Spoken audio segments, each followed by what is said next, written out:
Fund में investment करना चाहते हो या किसी को एडवाइस करना चाहते हो कोई पर्टिकुलर म्यूचुअल फंड स्कीम, तो आपको पढ़नी पड़ेगी उस म्यूचुअल फंड स्कीम की फैक्ट शीट। फैक्ट शीट जो है वो इंफॉर्मेशन देती है हमें किसी भी म्यूचुअल फंड स्कीम की।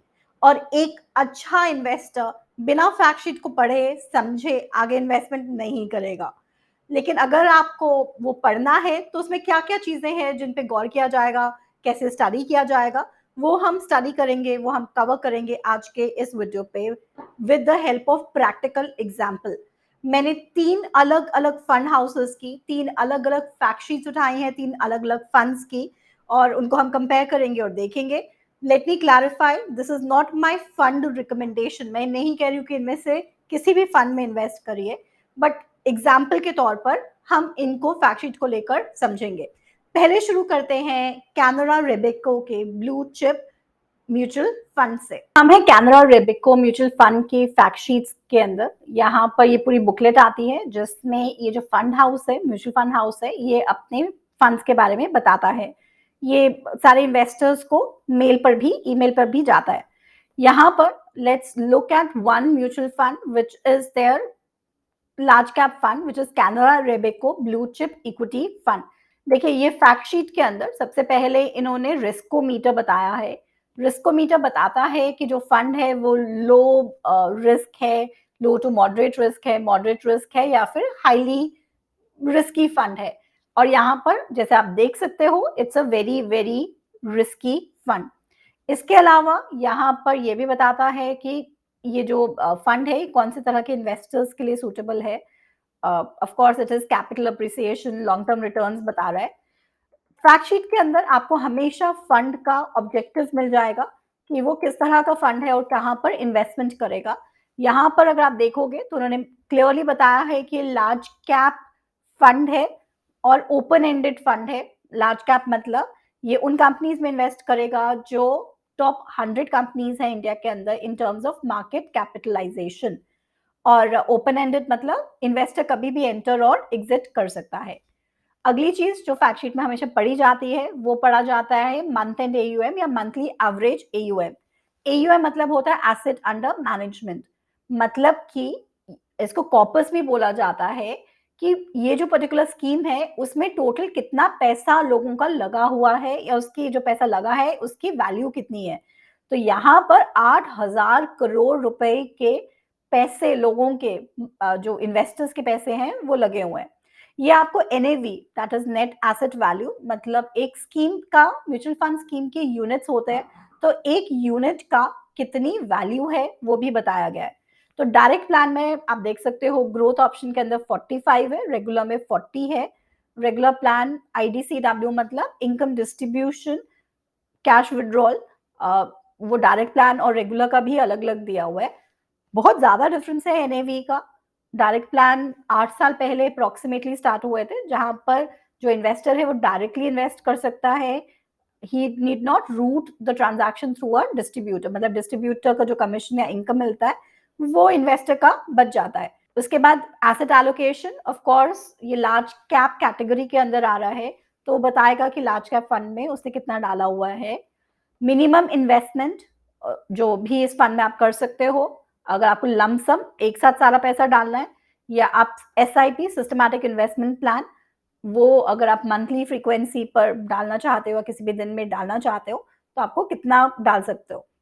इसके अलावा एसटीपी सिस्टमैटिक ट्रांसफर प्लान कि आप सारा पैसा कैनरा के किसी लिक्विड फंड में डालिए और फिर systematically daily, weekly, monthly frequency पर उसको धीरे धीरे करके आप अपना इक्विटी के अंदर डालिए।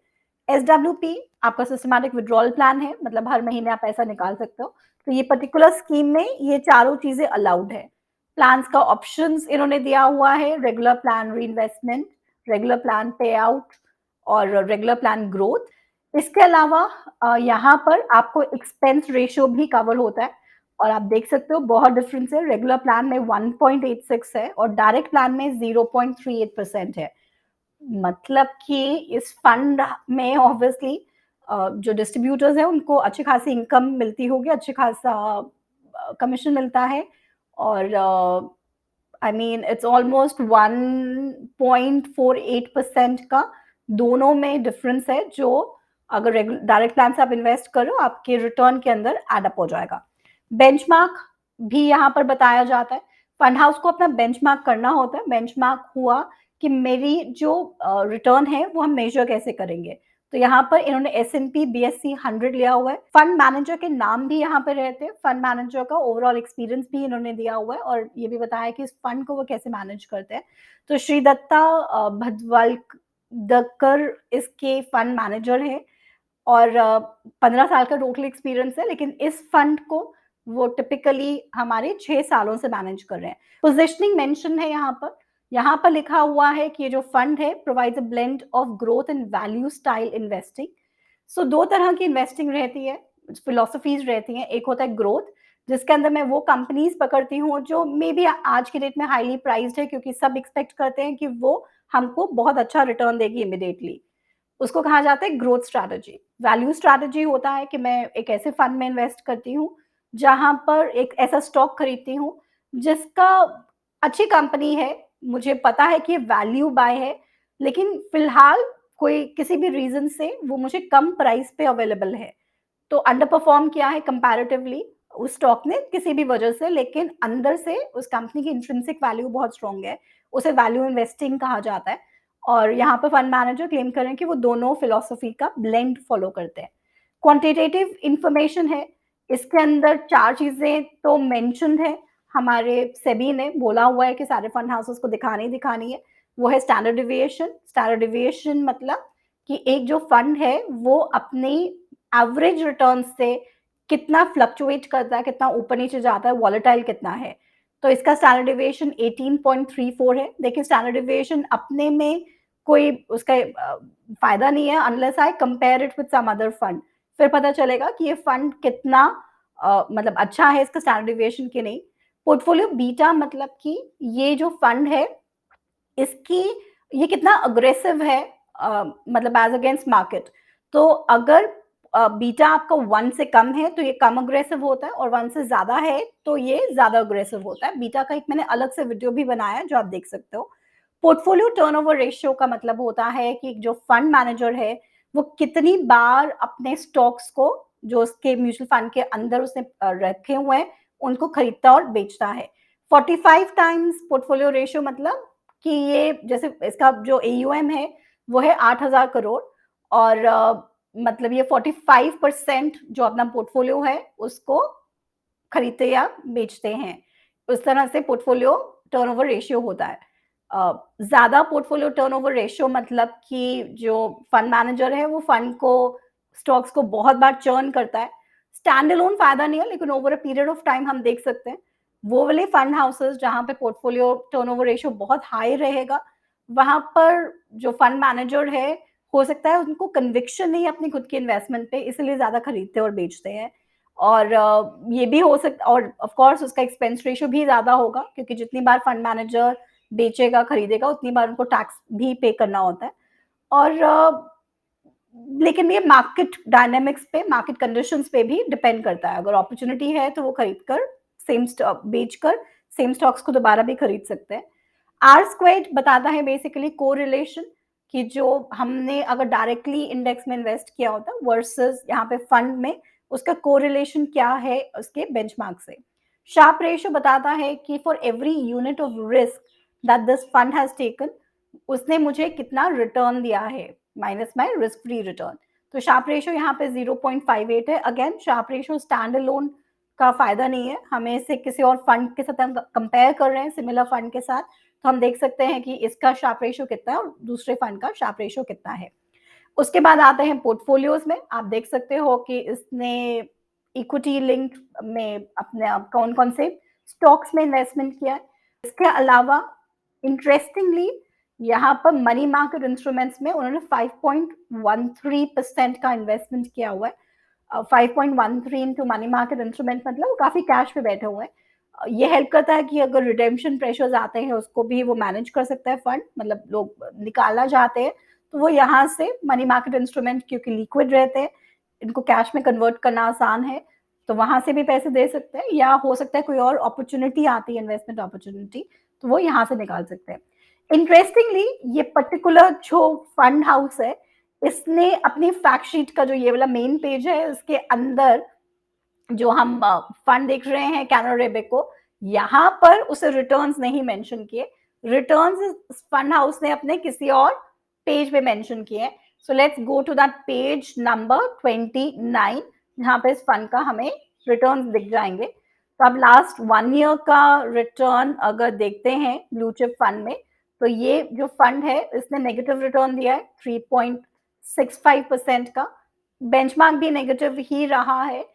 यहाँ पर बेंचमार्क का उन्होंने रिटर्न बताया हुआ है। इन्होंने 2 बेंचमार्क के साथ कंपेयर करने की कोशिश की है फॉर वॉट एवर रीजन। एक मतलब सेबी एक ही बोलता है, बट इन्होंने एक और बेंचमार्क बताया है। लास्ट 3 इयर्स का रिटर्न, 5 इयर्स का रिटर्न एंड सिंस इंसेप्शन। ये सेबी ने बताया हुआ है कि सारे फंड हाउसेस को इस तरह से अपना बताना पड़ेगा रिटर्न, मतलब इससे ज्यादा या कम नहीं कि मुझे भाई मेरा 2 साल का रिटर्न अच्छा है, 1 साल का अच्छा नहीं है, तो मैं 1 साल का नहीं दिखाऊं, मैं सिर्फ 2 साल का दिखा दूं। वो इन्वेस्टर के लिए 2 फंड्स को कंपेयर करना डिफिकल्ट हो जाता है, इसलिए सेबी ने इसमें ड्यूरेशन बताया हुआ है। तो इस तरह से हमने पहली फैक्ट शीट पढ़ी, और अब quickly let's move to the second fact sheet. Second fund house which is Franklin Templeton, उसका भी एक लार्ज कैप फंड ही पकड़ेंगे जो बड़ी कंपनीज में इन्वेस्ट करता है, ताकि हम थोड़ा सा कंपैरिजन कर सकें, हम समझ सकें कि फैक्ट शीट को कैसे पढ़ते हैं।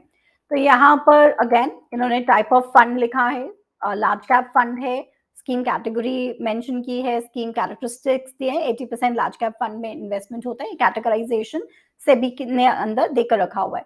डेट ऑफ अलॉटमेंट, बहुत पुराना फंड है, 1993 का फंड है, एज अगेंस्ट जो रेबेको कैनरा का जो हमने देखा था जो 2010 का था।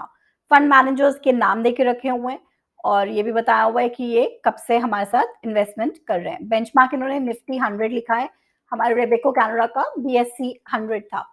उसके अलावा ग्रोथ प्लान का, और इन्होंने भी एनएवीज दिया है। फंड साइज यहाँ पर देखिए 6,493 करोड़ है, कैनरा का 8,000 के आसपास हमारा AUM था, एसेट अंडर मैनेजमेंट था। पोर्टफोलियो टर्नओवर रेशियो यहाँ पर 83% है, as against 45% of the other fund that we saw हमारा। इसके अलावा बीटा, स्टैंडर्ड डिविएशन और शार्पे रेशियो, ये तीनों यहाँ पर फंड इन्होंने मेंशन किए हुए हैं, इनको मैं पहले ही डिफाइन कर चुकी हुई हूँ। एक्सपेंस रेशियो यहाँ पर मतलब डायरेक्ट और जो रेगुलर प्लान है उसमें ज्यादा डिफरेंस नहीं है, 1.89 और 1.08% का एक्सपेंस रेशियो, मतलब कि ये कितना जो फंड है वो कितना एक्सपेंस चार्ज कर रहा है। इन्वेस्टमेंट की डिटेल्स बताए हैं, एंट्री एग्जिट लोड्स बताए हैं। इसके अलावा यहाँ पर पोर्टफोलियो भी बताया हुआ है कि ये पोर्टफोलियो में कितनी कितनी इन्वेस्टमेंट है, कौन कौन से स्टॉक्स के अंदर। आप देख सकते हो इक्विटी होल्डिंग अगेन 95% है, और इन्होंने भी call, cash and current assets के अंदर 4.28% का रखा हुआ है, ताकि रिडेम्पशन प्रेशर्स वगैरह को ये लोग मैनेज कर सकें। इसके अलावा अगर आप देखोगे तो इन्होंने SIP का, रेगुलर प्लान का अपना रिटर्न्स मेंशन किए हुए हैं, और again 15 years, 10 years, 7, 5, 3, 1, so 1, 3, 5 and since inception, तो रेगुलेटर ने मेंशन किया हुआ मैंडेटरी है कि इनको बताना ही है।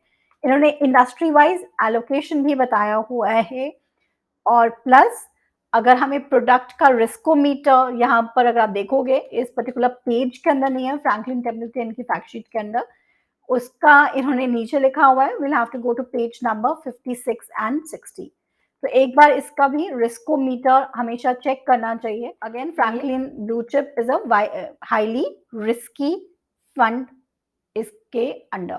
सो ये था second fact sheet. Let's move on to the third fact sheet. Fund house है ICICI प्रूडेंशियल, जिसके फैक्ट शीट पर हम हैं, और इसका भी हम लोग लार्ज कैप फंड को देखेंगे जो पेज नंबर 14 पे इन्होंने बताया है, ICICI prudential blue chip fund. तो यहाँ पर अगर आप देखोगे इन्वेस्टमेंट स्ट्रैटेजी ग्रोथ है। हमने जो अपना कैनरा रेबेको देखा था उसमें ब्लेंडेड स्ट्रैटेजी थी, ग्रोथ प्लस वैल्यू, और यहाँ पर क्लियरली इन्होंने ग्रोथ स्ट्रैटेजी बताई है। फंड मैनेजर के डिटेल्स दिए हुए हैं, और अपना रिटर्न्स भी इन्होंने 1, 3, 5 एंड सिंस इंसेप्शन मेंशन किया हुआ है जो रेगुलेटर बताता है। आप यहाँ पर इसकी इंसेप्शन डेट भी देख सकते हो। AUM अगर आप देखोगे, एसेट अंडर मैनेजमेंट जो है वो 32,800 करोड़ है। तो जो हमने इससे पहले 2 फंड्स नोटिस किए, तो उनका एयूएम कम था और इसका कंपैरेटिवली ज़्यादा है। एयूएम से हमें आइडिया हो सकता है कि फंड जो है, वो कितना बड़ा है। अगर हम इसका इंसेप्शन देखें, तो ये फंड स्टार्ट हुआ था हमारा डेट ऑफ इंसेप्शन 2008 था। तो मतलब कैनरा रेबिक को 2010 था, उससे तो कहीं ज़्यादा इसने एयूएम उठाया हुआ है। एप्लीकेशन अमाउंट मेंशन्ड है इसके अंदर, exit entry load details mentioned है। एक्सपेंस रेशियो अगर हम इसका देखेंगे तो 1.67 है अपना इसके अंदर रेगुलर प्लान के अंदर, और डायरेक्ट प्लान के अंदर 1.07 है। सो अप्रोक्सीमेटली 0.60% का या 60 बीपीएस का डिफरेंस है। नंबर ऑफ इन्वेस्टर्स ये हैं, एक एडिशनल इन्फॉर्मेशन जो इस फंड हाउस ने देकर रखी हुई है। बाकी क्वांटिटेटिव अगर नंबर्स में जाएं, तो हम इसका जो मैंडेटरी चीजें हैं वो है स्टैंडर्ड डिविएशन, शार्प रेशियो और पोर्टफोलियो बीटा, जो हम तीनों का कंपेयर कर सकते हैं। End of course portfolio turnover ratio 0.28 times है अगेंस्ट अबाउट 80% जो हमारा इसका था फ्रैंकलिन टेम्पल्टन का था, 45 हमारा कैनरा का था, यहाँ पर 28% है जो कम है सबसे। स्टैंडर्ड डिविएशन 21 है जो बाकी दोनों फंड हाउसेस से कम था। शार्प रेशियो थोड़ा सा कम है। पोर्टफोलियो बीटा ज्यादा है as against other two fund houses of the funds that we discussed. इसमें 3 एडिशनल इन्फॉर्मेशन उन्होंने दिए हैं। पीई होता है price to earnings, and second is price to book ratio, and average dividend yield. ये 3 additional information इन्होंने देकर रखा है। यहाँ पर हम पोर्टफोलियो देख सकते हैं और हम ये भी देख सकते हैं कि इन्होंने short term debt and net current assets के अंदर 8% पैसा अलग से रखा हुआ है, जो अपना short term debt and net current assets है, अगेंस्ट अराउंड 5 to 4% जो था वो हमारे पिछले 2 फंड्स के अंदर था। तो ये हमारा तीसरी फैक्ट शीट हो गई, which is ICICI prudential blue chip fund. I hope आपको आज का मेरा सेशन यूजफुल लगा होगा। हमें किसी भी फंड में अगर इन्वेस्ट करना है, चाहे आप डायरेक्टली कर रहे हो या डिस्ट्रीब्यूटर के थ्रू कर रहे हो, आपसे रिक्वेस्ट है कि उसकी फैक्ट शीट को पढ़िए, समझिए, और अगर आपके पास कंपेयर करने के लिए 2 फंड्स हैं, तो 2 फंड्स की आप फैक्ट शीट पढ़ सकते हो, एक्सपेंस रेशियोज देख सकते हो, रिटर्न्स देख सकते हो, उनका beta, portfolio turnover ratio, standard deviation, और इस तरह से बाकी इंपॉर्टेंट रेशियोज को देखकर फिर ही इन्वेस्ट कीजिए। जानकार बनिए और सही इन्वेस्टमेंट कीजिए। I hope you like my video for today. अगर हाँ, तो उसको लाइक और सब्सक्राइब करना मत भूलिएगा। Thank you so much for joining.